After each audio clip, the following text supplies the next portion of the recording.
易呛到，就是食道跟气管交汇，这个肺炎退化。你喝水吃东西容易呛到，你就这样。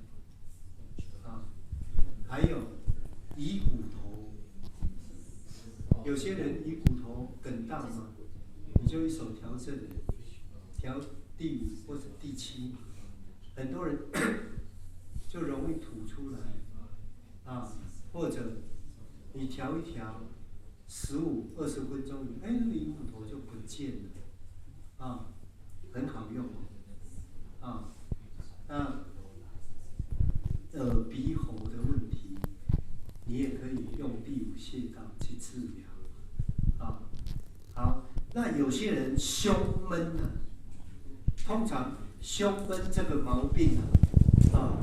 就跟有些人跟心脏有关系你就可以一只手放他闷的地方嘛，然后一只手背后，就是放在他的第5、第4穴道，就是前后这样跟他调嘛，调完了以后，你的手伸开，前后这样跟他通一通，